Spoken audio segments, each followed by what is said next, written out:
Alors, cet exposé s'appuie sur des images d'élèves prises en plan large et utilisées à des fins de formation. Donc, seule la motricité des élèves sera analysée et aucun jugement ne sera donc porté sur la personne. Alors, on va s'intéresser à une analyse macroscopique en lien avec l'acronyme GRIMP. Alors, en ce qui concerne la gestion de l'effort, tout d'abord, on a malheureusement une montée partielle des jambes qui occasionne une fatigue des bras et du dos. Les bras sont donc toujours pliés et ça occasionne plus de fatigue musculaire.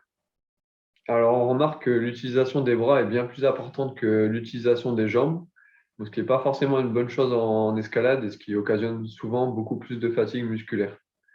Il y a aussi une prise de repos vers la fin de la vidéo, mais on se rend compte qu'elle n'est pas forcément optimisée car les jambes n'aident pas à la récupération des bras.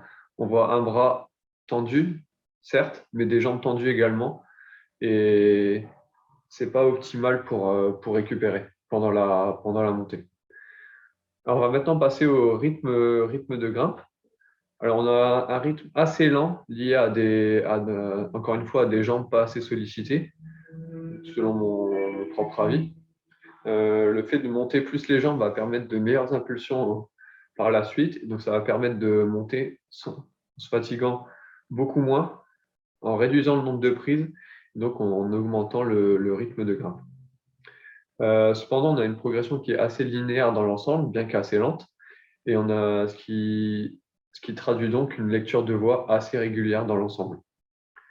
Alors, on a par contre un blocage sur une partie de la voix, car l'élève était focalisé malheureusement sur une seule prise, donc soit dû au stress, soit dû au manque d'aisance sur la voix, et donc c'est ce qui a pénalisé un peu le rythme de grimpe.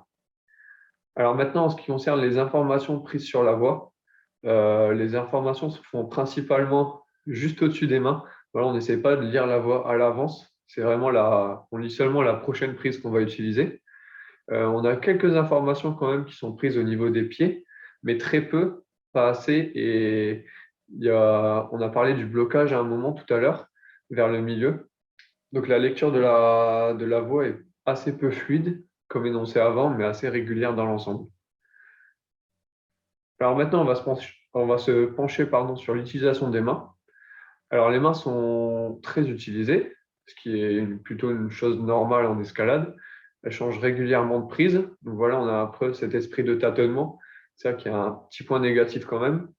Les bras sont souvent fléchis, ce qui n'est pas forcément une bonne chose pour la fatigue musculaire, mais également pour l'aisance sur la voix, on pourrait dire. On a souvent une main qui est dans le vide.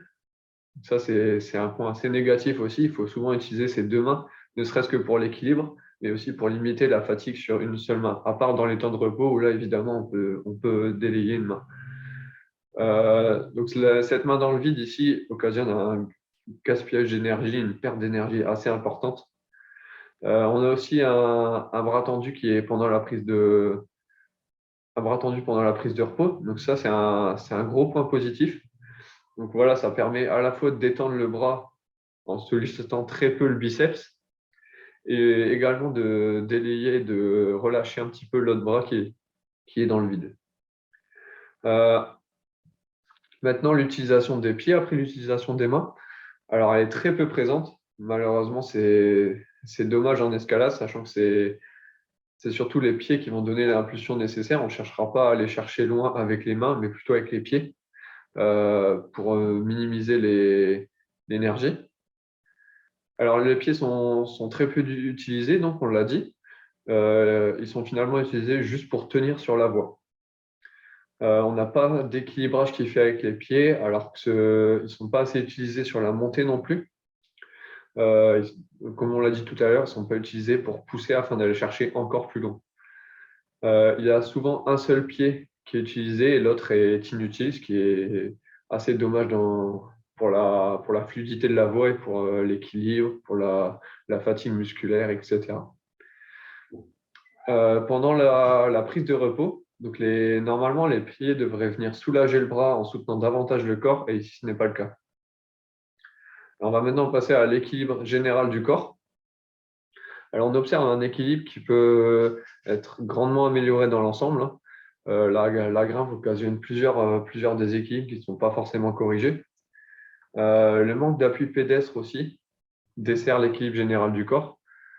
Le fait d'avoir les jambes tendues en plus des bras favorise le déséquilibre. Voilà, on voit le corps qui tourne à un moment dans la vidéo. Et il y a aussi un manque d'équilibre pendant le repos pris.